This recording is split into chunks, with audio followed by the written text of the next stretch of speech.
Hello, it's Rick recording in Rochdale, and welcome to the Touchstones tapes, the podcast where you can explore, discover and keep connected with the museum while our major redevelopment work is happening. We're becoming a more inclusive and community-led museum, and this podcast will give you a flavour on what to expect. And I'm in the studio at Media City today, Rick. I've been released from Rochdale. And it's Katie inside the collection store. And Bryan, I know that you're here a lot, so it's not as much of a novelty for you, but I absolutely love coming here and seeing all the books that we have on the shelves. I've just been looking through a book called Animals in Art, which I thought would be very highbrow, but actually it had a picture of a ceramic tortoise in it with a ceramic snail riding its back, and I just thought it was the cutest thing, and I would definitely snap it up for my house if I saw it in a chazza. So I really think that you should have a look for one to add to our collections, because you never know what you're going to find in these books, do you? Books with ceramic tortoises? It's on the list, Katie, at the next meeting. What have we got coming up? So if you're a fan of Ancestry, Who Do You Think You Are? A House Through Time, then this is the episode for you, because we're going to be talking to the lovely ladies of local studies, Shakra and Janet Byrne, and they're going to be telling us all about the work that goes into maintaining an archive of local records and resources and why it's so important to our community. I cannot wait for this discussion and for you to meet these lovely ladies.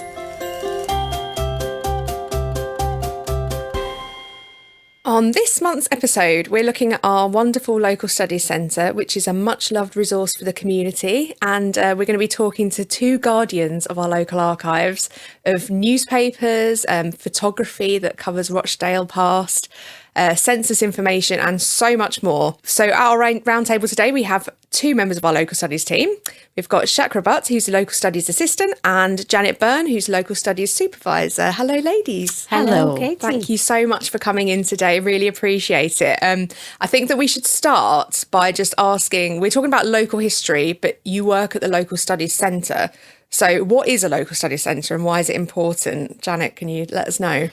The local study centre is, we are custodians of the council's archives, all the material related to Rochdale and the outer boroughs of Rochdale. So we've got a host of things. Some things are quite unique. We've just got a wonderful, massive archive. At the local studies centre, that is a centre that people can just drop into whenever they're passing, if they've got a query about the family history or about the local history. We've got computers in there that people can use. So we've got quite a lot of people that come in who are our regular people, and they're just a bit like our family sometimes. So it is a lovely place to work. And does every museum have a local studies centre, or is this unique to Touchstones? There are other local studies centres, but there's none quite like Rochdale, actually. Of course, you absolutely it's a jewel. So, Shakra, what sort of thing would you find in the local studies archives? Like, what stories and magical things? Well, you'd find historical information about Rochdale and its surrounding areas. You'd find books that you can read. We've got maps, we've got primary resources like photographs, which are donated by our wonderful, people who live in Rochdale. We have microfilms, microfilm readers, on which you can have a look at the Rochdale Observers, baptisms, marriages and birth records. And we also have a massive collection of ephemera, which are things that you wouldn't keep. And if you're thinking, oh, well, I'm not going to keep this, I'll go and give it to local studies. And it's just a wonderful part. It's just interesting historical information about Rochdale, what's happened over the years. So we just got a lovely collection of ephemera. I just love the word ephemera as well. It's such a great word to drop into conversation. It sort of covers quite a few things, because there'll be like invitations to things that have happened in the town. We've even got an invitation to the opening of the town hall in 1871. So it is just a really good ephemera collection. And we've got a massive collection of Gracie Fields books. Was it songbooks? So who's Gracie Fields for people who might not be in the Rochdale area, Janet? She was a local-born lass who did well. During the Second World War, she was the highest paid female entertainer in the whole of the world. So she was a singer, comedian, actress, and a really, really lovely person that came back to Rochdale. She never forgot her roots. She came back to Rochdale. We've got photos of her appearing opening Rochdale Infirmary, the extra wing they'd put on, photographs of her in the town hall, and it's really lovely. When you look, we've got some photograph albums of Gracie Fields that have been given to us, and they're official ones that were done by the council. And she, not only is she meeting like the mayor and mayoress and the famous councillors, she's on photographs with the cleaners, the ladies that worked in the kitchen at the town hall. She just seemed a really lovely, down-to-earth lady who didn't forget her roots. And she was supportive with the troops as well during the war. So speaking of ephemera, since the theme for this episode is local history, would you mind telling us about the objects that you brought in today? Just describe them to us and explain why they're important to you. I've brought in, this is actually out of our pamphlet collection, so we've got quite a lot of filing cabinets that have got pamphlets and newspaper articles in, and this is a wonderful, wonderful tiny little pamphlet that was written by a lady called Miss Joanna Worth, and I'll just read you the title because it is such an interesting title. It's called A Short History of Miss Joanna Worth of Cheetham Street, Rochdale, for the past 5 years, showing the facts and circumstances relating to her acquaintance with Mr. Frank Weston and Mr. James Hamilton of Rochdale. This is still the title. How she first became acquainted with them and their subsequent conduct towards her. So this was written about 1850, and she was slighted by these two men. The first one had proposed marriage to her, and before the actual nuptials take place, she fell pregnant. And she just writes, she just wants people to know her side of the story because she feels she was slighted. There were slanderous stories about her. It all ended in disaster. She had the child. The fiancé didn't marry her. He said he promised he would give her some money. He was sort of reneging on his promise all the time. And when she delivered the little boy, he said, it would have been better if the child had died. And it was just a terrible tale. Anyway, she carried on with her life. She got a solicitor, which was like very proactive for a woman in those days. She was a really plucky woman, and she really wanted people to know what had happened to her. Anyway, the same thing happened again. She came betrothed to another Rochdale man, fell pregnant again before they were married. This child died. I think the second person, this Mr. James Hamilton, did love her a little bit, but I think his family intervened, and that ended up in disaster. He'd promised her money, he'd promised to marry her. It didn't happen. And this is just her side of the story. And it is only something like about 15 pages long, but it's a tremendously good read. And she's a heroine in my eyes. She may, I think it was Frank Weston's sister, accused her of being a prostitute. And it's just like such a terrible tale. But we have sort of like done a little bit of history after the pamphlet. And we've looked at census and things like that. And she actually got married to somebody in the end, and he helped to bring her son up. And it seems to be quite a happy ending, actually. So the book is just like a wonderful sort of like, what's the word I'm looking for? It's just like, it's good for women's advancements in the 1850s that she wanted to put her side across. And it's just wonderful. Oh, it's lovely to hear that she did get a happy ending in the end. And honestly, that's put some of my really bad dates into context. So I feel a bit better about myself now. So, Shakra, would you like to tell us about your objects? Yeah, I've bought in 2 Annals of Rochdale, and I love these books because they give a short history in a chronological view of things that happen, events that happen in Rochdale. So one's from 950 to 1898, and the other one's from 1899 to 1930. And it's important, it's really, really important to have these books in local studies, because when people come in asking you questions, I remember when I first started my post 9 years ago, Janet directed me to these and said, if you ever find that you can't find the information, have a look through these, because there's key events that are listed in here, and it's fantastic. It's my go-to book every time I get a query that I think, I don't know the answer to that, I'll go and have a look at that. And it helps me, directs me to answering questions. So, for example, in 1918, on 20th of January, forced descent of aeroplane in a field near Cronky Farm, Milnor. So it's just amazing, and it's just a really valuable book, and it has things like notable crimes that happened. For example, in 1800, 17th of December, a postboy carrying the mail from Rochdale to Manchester on horseback was robbed. £200 reward offered for the capture of the thief. So Brilliant. still quite a big substantial amount of money was given then as well as a reward. So yeah, that's It my may only favourite give you a one. line in that book, but if it gives you a date, that can then put you onto the local newspapers, and you can find like a full article, which is what people want. But they're quite happy with the line, but they like more information, don't they? So I think that's what people love about Ancestry and things like that, is that it is like a puzzle that you put together, and one clue leads onto the next, and It does. you put it. It's really exciting finding those answers that you're looking for. So I can see why that book is very, very handy for you. we've also brought our colleague Jenny that works with us as well, Jenny Driver. Unfortunately, she wasn't able to come today, but she has chosen her most favourite item out of the archive. I'll just get it out of the box for you. Oh, I've seen this and it is wonderful. And this is it is a wonderful, wonderful book. It must be probably the most precious thing we've got in our archive. And it is a mugshot book, a police mugshot book. And it dates from late 1800s. So it is wonderful to actually have a photograph of that person. And we have had an inquiry recently where someone wanted to find their relative, and they knew that they had been in prison, and they were actually in this mugshot book. So, and they'd never had a photograph of this relative.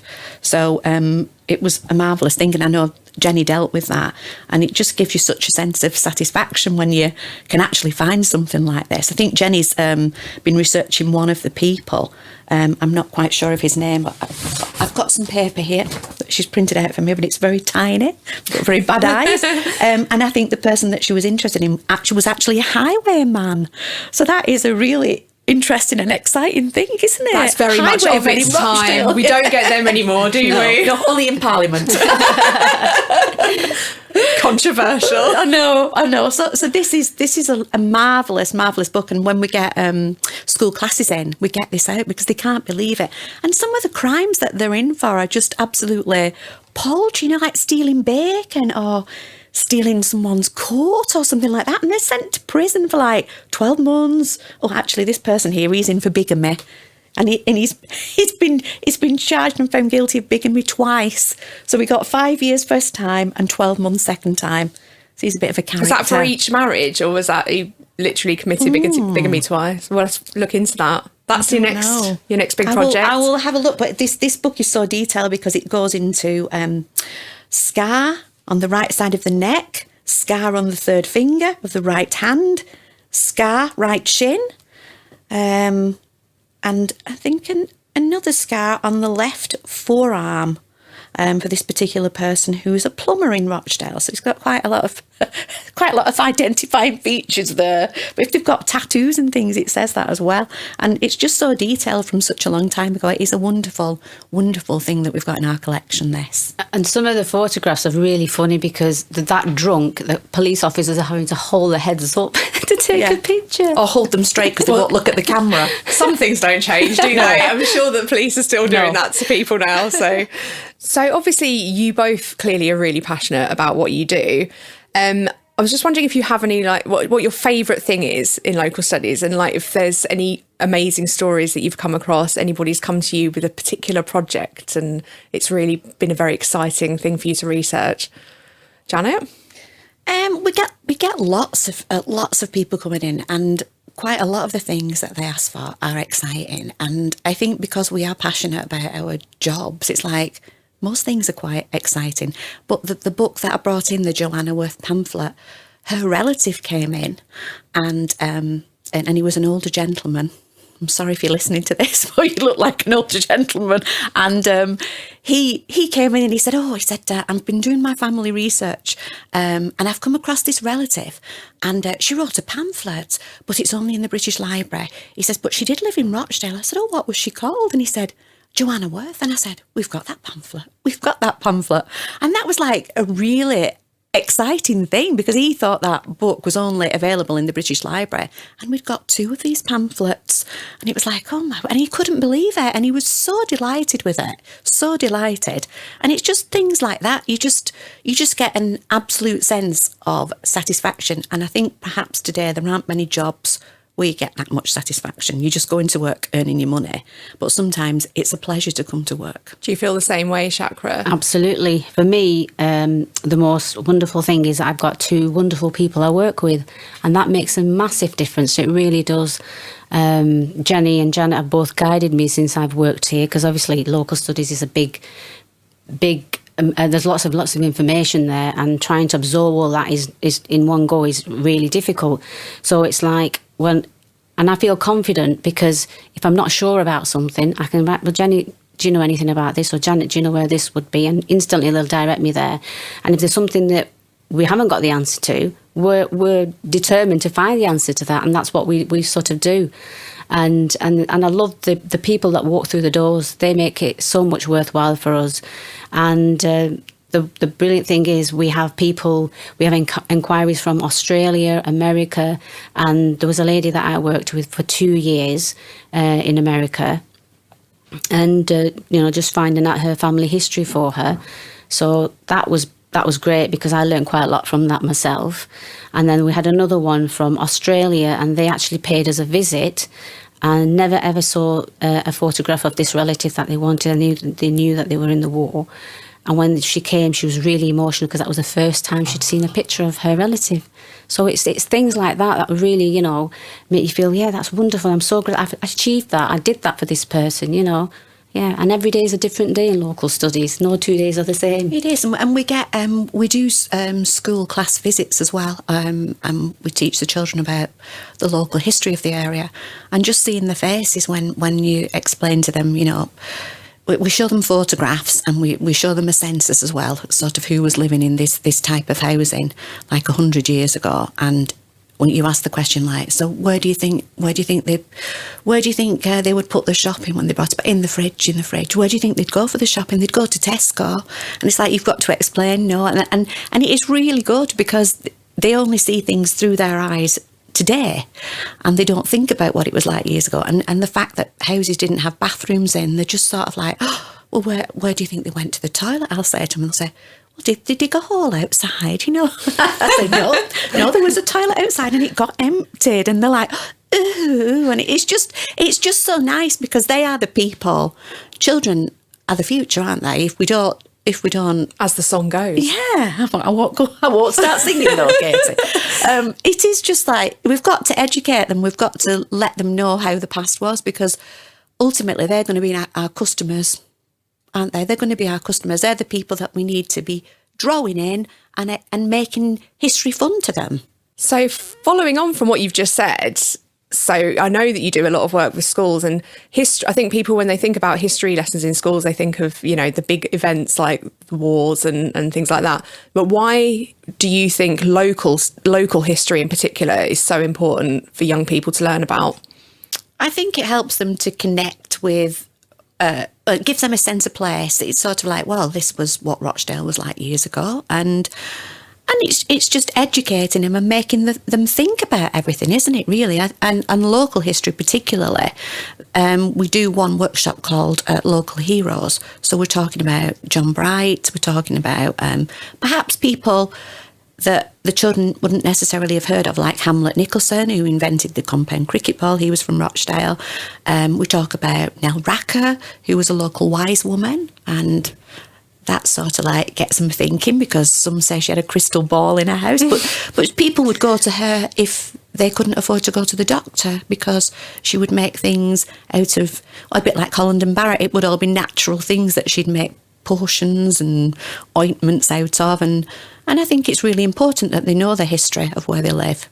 That is my ambition, to be a local wise woman. I would love that. We could just see you, Katie, with your crystal ball. I think I'd be perfect for the role. So now that Touchstones is closed, you've actually moved temporarily to a new space at Sparth Community Centre. So I'm just wondering, you still want people to come and visit you. You still want people to get in touch and find out about their family history or anything that they've got queries about. What is the best reason you can give for someone to come and visit you, apart from the fact that they'll get a lovely warm welcome?